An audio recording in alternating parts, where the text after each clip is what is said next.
परमेश्वर कहते हैं इसलिए प्रभु में और उसकी शक्ति के प्रभाव में बलवंत बनो। परमेश्वर के सारे हथियार बांध लो ताकि तुम शैतान की युक्तियों के सामने खड़े रह सको। जब भी आप प्रभु यीशु मसीह में आते हो, आप परमेश्वर में आते हो, तो क्या होता है आपके जीवन में? शैतान आपसे लड़ने की कोशिश करता है, तरह तरह के जाल बिछाता है आपके जीवन में और तरह तरह की परीक्षाएं आपके जीवन में लेके आता है और आपको तंग करने की कोशिश करता है और आपको वचन के विरोध में लेके जाने की कोशिश करता है। तो परमेश्वर का वचन कहता है कि प्रभु के शक्ति के प्रभाव में बलवंत बनो, परमेश्वर की शक्ति में बढ़ो, परमेश्वर की शक्ति में बलवान बनो। क्या होता है, मसीह लोग क्या करते हैं कि परमेश्वर से प्रार्थना करते हैं, पर जो परमेश्वर ने हमें हथियार दिए उसका इस्तेमाल वो नहीं करते। इसीलिए क्या देखते हैं, वो अपने जीवन में फेलियर को देखते हैं कि वो उनके जीवन में जो भी प्रॉब्लम बनी है वो बनी ही है और शैतान उनके जीवन को छोड़कर नहीं जाता, क्योंकि आप उस हथियार का इस्तेमाल नहीं कर रहे हो जो परमेश्वर ने आपको दिया है। आपने परमेश्वर पर सब कुछ छोड़ दिया, परमेश्वर से प्रार्थना करके बस खत्म, उसके बाद आप अपने जीवन में बिजी हो जाते हो। लेकिन प्रभु ने क्या कहा है कि अगर तुमने शैतान की सारी युक्तियों में खड़े रहना चाहते हो, जीतना चाहते हो, जितने भी शैतान आपके जीवन में प्लानिंग बनाता है, तो परमेश्वर कह रहे हैं सारे हथियार बांध लो। तो आज मैं आपको बताऊंगी कि परमेश्वर ने हमें वो कौन कौन से हथियार दिए हैं जो हमें लेकर खड़े रहना है और शैतान को हराने के लिए। अगर वो हथियार आपके पास नहीं है तो शैतान आपके जीवन में जीतेगा और शैतान कामयाब होता जाएगा और आपके जीवन में वो ब्लेसिंग और वो कुछ भी टेस्टमनी नहीं बनेगी जो परमेश्वर आपको देना चाहता है। परमेश्वर ने हमें कौन कौन से हथियार दिए हैं ताकि हम क्या करें, शैतान के सामने खड़े रह सके। तो सबसे पहले परमेश्वर ने हमें क्या कहा है, परमेश्वर के वचन में देखते हैं इफिसियों 6:14 में, इसलिए सत्य से अपनी कमर कस। परमेश्वर ने कहा इसलिए सत्य से अपनी कमर कस। सत्य मतलब परमेश्वर का वचन, सच्चाई। कमर किसे कहा गया? कमर परमेश्वर ने बुद्धि को दर्शाया कि बुद्धि को सच्चाई से भर ले।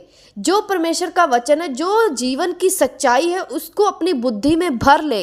और उसके बाद परमेश्वर ने कहा धार्मिकता की झिलम पहन ले। धार्मिकता की झिलम क्या है? जो परमेश्वर का वचन है, जो परमेश्वर ने हमें इंस्ट्रक्शन दिए हैं, जो परमेश्वर ने हमारे लिए रूल रेगुलेशन बनाया है, जो परमेश्वर ने हमें कहा है कि इस वचन में आपने चलना है, वो एक धार्मिकता का जीवन है। यीशु मसीह एक धार्मिकता के जीवन में जीते थे, यानी परमेश्वर की आज्ञा में रहते थे, परमेश्वर के वचन से वो बाहर नहीं जाते थे। जब आप परमेश्वर के वचन के अंदर रहते हो तो आप क्या करते हो? आप एक झिलम को पहन लेते हो। आप परमेश्वर के वचन के अकॉर्डिंग अपने जीवन को बिता रहे हो, जैसे जैसे वचन कहता है वैसे ही चल रहे हो। कोई भी आपके लाइफ में पाप नहीं है, कोई भी वो गलत काम नहीं है जो परमेश्वर ने आपको मना किया हुआ है। तो आपने क्या किया हुआ? एक झिलम को पहना हुआ है। जब वो झिलम आपके पास रहती है, धार्मिकता की झिलम जब आपके पास रहती है, तब भी शैतान आपका कुछ भी नहीं बिगाड़ सकता, क्योंकि शैतान का काम क्या है कि आपको अपवित्रताई में लेकर जाए। परमेश्वर के वचन से बाहर लेकर जाकर ही वो आपके जीवन में कुछ भी कर सकता है। तो जब तक आपके जीवन में वो झिलम है, जब तक आपने परमेश्वर के वचन पे अपने जीवन को टिका रखा है, अपने जीवन को बना रखा है, तब तक भी शैतान आपके जीवन में कुछ भी काम नहीं कर सकता। परमेश्वर ने कहा और पांव में मेल के सुसमाचार की तैयारी के जूते पहनकर, पांव में मेल के सुसमाचार के। परमेश्वर ने कहा आप कहीं भी हो, आप कहीं भी रहते हो, परमेश्वर का सुसमाचार आपने लोगों को देना है। परमेश्वर यीशु मसीह के बारे में आपको सभी को बताना है कि यीशु मसीह हमारे जीवन को बदलने के लिए आए हैं। यीशु मसीह ने हमारे दुखों को ले लिया है। अब हमें इस दुख में रहने की कोई ज़रूरत नहीं है। अगर हम विश्वास करेंगे तो परमेश्वर हमारे दुखों से हमें छुड़ाएगा। जब आप लोगों को ये प्रचार करते हो तो क्या करते हो कि शैतान को लगती है ये बात। ये भी एक हथियार है जो परमेश्वर ने हमें दिया है कि आपने सुसमाचार को सुनाना है, आपने परमेश्वर के वचन को फैलाना है। वचन में क्या लिखा है? जब यीशु मसीह लास्ट में जा रहे थे तो लोगों को क्या कहा परमेश्वर ने कि जाओ सभी लोगों को सुसमाचार सुनाओ। तो ये आपका एक हथियार बनता है शैतान के खिलाफ। अगर आप ये हथियार नहीं इस्तेमाल करते तो ये एक हथियार है जो आप शैतान के खिलाफ इस्तेमाल करते हैं और ये हथियार शैतान को लगती है। जब आप यीशु मसीह का और परमेश्वर की सच्चाई का, अपने जीवन की सच्चाई का जब आप प्रचार करते हो तो शैतान को लगती है और शैतान आपके जीवन से हारता है। उसके बाद परमेश्वर ने हमें कौन से हथियार दिया? विश्वास की ढाल। परमेश्वर ने कहा इन सबके साथ विश्वास की ढाल लेकर स्थिर रहो ताकि तुम दुष्ट के जलते हुए तीरों को बुझा सको। परमेश्वर ने कहा विश्वास की ढाल सबसे इंपॉर्टेंट है। ये भी एक हथियार है आपके जीवन में कि विश्वास होना चाहिए आपको परमेश्वर पे। आपके हालात, आपकी परिस्थितियां कुछ भी हो, लेकिन आपको परमेश्वर पर विश्वास होना चाहिए। जब आप विश्वास की ढाल को लेकर स्थिर रहते हो कि शैतान पर मुझे अधिकार दिया गया, शैतान मेरे जीवन में काम नहीं कर सकता, तो ये एक विश्वास है और विश्वास की सामर्थ्य के द्वारा आप शैतान को अपने जीवन से निकालते हो। उद्धार का टोप और आत्मा की तलवार जो परमेश्वर का वचन है ले लो। सबसे इंपॉर्टेंट है कि परमेश्वर का वचन यदि आपके पास है तो वो आत्मा की तलवार है। वही वचन है जो आपको शैतान की हर एक युक्तियों से क्या करता है, आपको बचाता है। शैतान आपके माइंड में हमेशा वचन के विरोध आता है बात करने के लिए, पर यदि अगर आपने वचन को ही नहीं पढ़ा होगा कि मेरे सिचुएशन के विषय में जो शैतान बात कर रहा है ये बाइबल क्या कहती है इसके बारे में। अब शैतान आपको किसी भी चीज के लिए भरमा सकता है कि कर ले, कुछ बात नहीं होता, इतनी छोटी सी गलती कुछ नहीं होता, परमेश्वर कौन सा नाराज हो जाएगा। लेकिन आपको पता होना चाहिए कि अगर वो आपको कोई भी पाप करने के लिए कह रहा है, झूठ बोलने के लिए कह रहा है, व्यभिचार करने के लिए कह रहा है, कुछ भी यदि वो आपको कह रहा है तो आपको पता होना चाहिए कि वचन क्या कहता है। यदि आपने वचन ही नहीं पढ़ा होगा, परमेश्वर के वचन की नॉलेज ही नहीं होगी, तो आप शैतान की युक्तियों में फंस जाओगे और पाप में चले जाओगे। इसीलिए परमेश्वर ने कहा कि आत्मा की तलवार ले लो, यानी परमेश्वर का वचन ले लो। और परमेश्वर का वचन आप कैसे लोगे? जब आप इसे दिन रात पढ़ोगे, मनन करोगे। इसलिए बाइबल जो इंसान नहीं पढ़ते वो भी एक मसीह में आ तो गए, पर वो एक अच्छी लड़ाई को कभी नहीं लड़ सकते, क्योंकि उनको पता है कि सबसे इंपॉर्टेंट है जो परमेश्वर का वचन है। यीशु मसीह ने शैतान को कैसे हराया यदि आप जानते हो तो यीशु मसीह ने वचन से हराया था।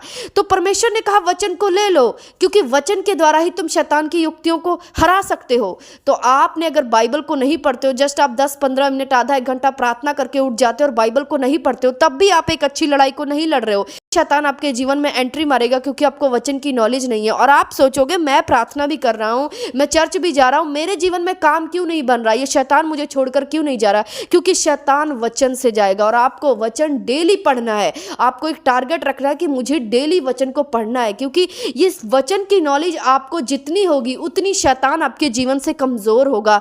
और ये हथियार जब आप ले लेते हो तो क्या होता है, ये जितने भी हथियार परमेश्वर ने हमें दिए हैं, अगर आप इसे ले लेते हो तो क्या होता है, शैतान की कोई भी युक्ति आपके जीवन में सफल नहीं होती। फिर परमेश्वर की योजनाएं आपके जीवन में सफल होती हैं। परमेश्वर ने जो आपके जीवन में प्लानिंग की है, परमेश्वर ने जो आपको दिया है, जो परमेश्वर ने आपके लिए ठहराया है, वो योजनाएं पूरी होनी शुरू होती है जब परमेश्वर देखता है कि ये शैतान की सभी युक्तियों को हरा रहा है। जो भी मैंने इसको तलवार दी है उन सब का इस्तेमाल कर रहा है। और एक हथियार परमेश्वर ने हमें और दिया, वो है गैर भाषा। गैर भाषा आपको आनी चाहिए। यदि आपके पास गैर भाषा नहीं है, आप प्रार्थना करते हो और गैर भाषा नहीं बोलते हो, तब भी आपके पास ये हथियार नहीं है, क्योंकि शैतान सभी प्रार्थनाओं को नहीं सुन सकता।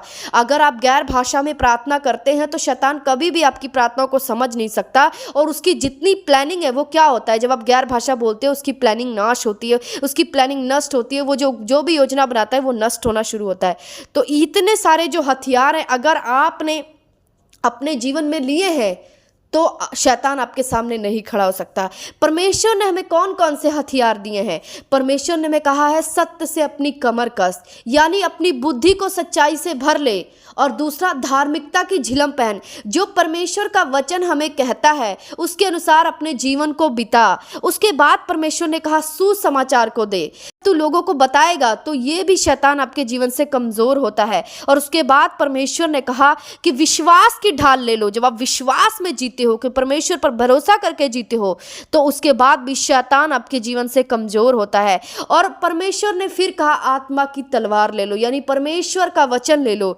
जब आप परमेश्वर का वचन पढ़ते रहते हो और आपको नॉलेज हो जाती है, शैतान आपके जीवन में आता है, आपको भरमाता है कि ये कर ले, और आप वचन बोलते हो कि नहीं मैं नहीं करूंगा, क्योंकि परमेश्वर का वचन मना करता है। जो भी वचन आपको दिया गया उस समय वो वचन को आपने बोलना है। जो भी शैतान आपके माइंड में बात करता है, तो आप क्या देखते हो, शैतान आपके जीवन से हारता है। और जब आप गैर भाषा बोलते हो तो शैतान आपकी प्रार्थनाओं को सुन नहीं सकता, और जो भी वो योजना बनाता है, जो भी वो प्लानिंग करता है, वो गैर भाषा के द्वारा आपके जीवन से नाश हो जाता है। और गैर भाषा बोलने वालों से जो बोलते हैं उनके जीवन में आत्मिक उन्नति होती है। वो परमेश्वर के वचन में और बढ़ते जाते हैं, स्पिरिचुअल और मजबूत होते जाते हैं।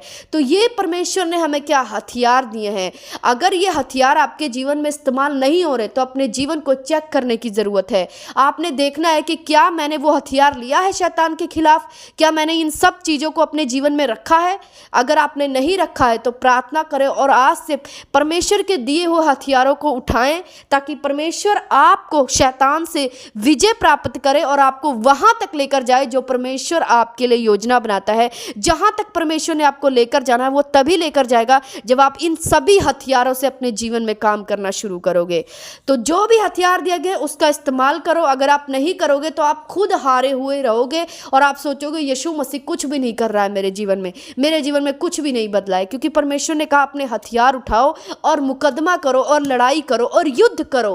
किससे? दुष्ट आत्माओं से। तो उसके बाद क्या होगा? जब दुष्ट आत्मा हारेगा तो आपके जीवन को छोड़कर जाता रहेगा और परमेश्वर की वो ब्लेसिंग, परमेश्वर की वो योजना आपके जीवन में पूरी होती जाएगी।